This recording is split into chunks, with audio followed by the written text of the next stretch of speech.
बिहार की नई गठबंधन की हुकूमत ने, जिसका एक साल गुजर भी गया है, 10 लाख नौजवानों को नौकरी देने का वादा किया है। यकीनन हुकूमत के इस फैसले का इस्तकबाल किया जाना चाहिए। अभी 1,70,000 टीचरों की बहाली की जो वैकेंसी आई है और बीपीएससी के जरिए से एग्जाम कंडक्ट होना है, इसको देखकर नौजवानों में यकीनन एक बड़ी खुशी आई।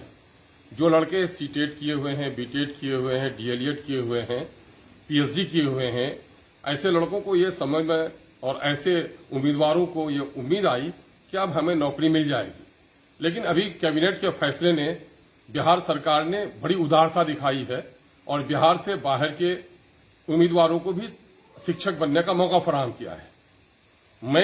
मेरी पार्टी एमआईएम इस बात की शदीद मुखालिफत करती है कि मौजूदा वक्त बिहार में बेरोजगारी सबसे ज्यादा है, पलायन सबसे ज्यादा है और पढ़े लिखे नौजवानों के बेरोजगार होने की तादाद मुल्क भर में दूसरे स्टेट से ज्यादा है। और ऐसे वक्त में दूसरी जगह के टीचरों से इस जगह को भर देना और यहाँ के टीचरों का मौका न देना, मैं समझता हूं इन नौजवानों के साथ खिलवाड़ है। मैं राष्ट्रीय स्तर पर आपकी उदारता का मुखालिफ नहीं हूं। बहुत सारे मौके हैं, कंस्ट्रक्शन की कंपनियां हैं, फैक्ट्रियां हैं, रेड कारपेट बिछाकर कई सालों से आप इस्तेमाल कर रहे हैं इन्वेस्टमेंट करवाने के लिए। आप राष्ट्रीय नहीं, अंतर्राष्ट्रीय तौर पर लोगों को लाइए। लेकिन यहाँ के जो हालात हैं, यहाँ की जो जबान है, यहाँ का जो कल्चर है, यहाँ का जो संस्कार है, वो अपने बच्चों को पढ़ाने का जो तरीका हो सकता है, वो आर्यभट्ट की जमीन है। वो हमारे ये टीचर हैं जो बिहार से बाहर जाकर कमाल दिखा रहे हैं, तो क्या बिहार के बच्चों को नहीं पढ़ा पाएंगे? आपने बहाली में पिछले दिनों में गलती की है, उसका खमियाजा इनसे मत भुगतवाइए। आप बीपीएससी के जैसे एग्जाम कंडक्ट करवाइए, लेकिन पहले बिहार के बच्चों से आप पहले इस 10 लाख की नौकरी का वादा बिहार के नौजवानों से आपने किया है, देश के नौजवानों से वादा नहीं किया है। इसलिए पहले इनको बहाल कर लीजिए। आने वाले दिनों में फिर राष्ट्रीय तौर पर अपना उदारता दिखाइएगा और पूरे अंतर्राष्ट्रीय लोगों को बहाली करा लीजिएगा।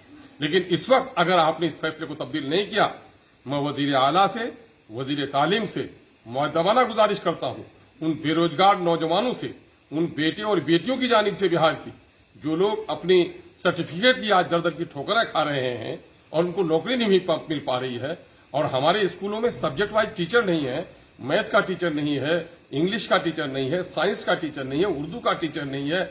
आपने मिडिल स्कूल को अपग्रेड हाई स्कूल किया, +2 कर दिया, और आज भी मिडिल स्कूल के टीचर ही पढ़ा रहे हैं +2 के बच्चों को।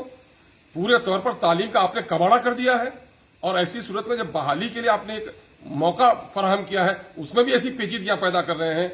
मैं कहता हूं हुकूमत बिहार से कि आपने इस फैसले को वापस न लिया तो ये बेरोजगार नौजवान, ये भूखे पैसे खाली पेट नौजवान, अगर ये सूखी लकड़ी में आग लग गई तो फिर आग को बुझाना बहुत मुश्किल होगा। इसलिए बराह करम इस फैसले को वापस लीजिए और पहले बिहार के इन बेरोजगार नौजवानों को नौकरी दे दीजिए। 10 लाख का वादा मुकम्मल कीजिए। 10 लाख के बाद फिर आप जो बहाली करेंगे उसमें पूरे राष्ट्र के लोगों को बहाल कीजिए। उस पर हमें कोई एतराज नहीं है। मौजूदा वक्त में इन बेरोजगारों के साथ इंसाफ करें बिहार के साथ।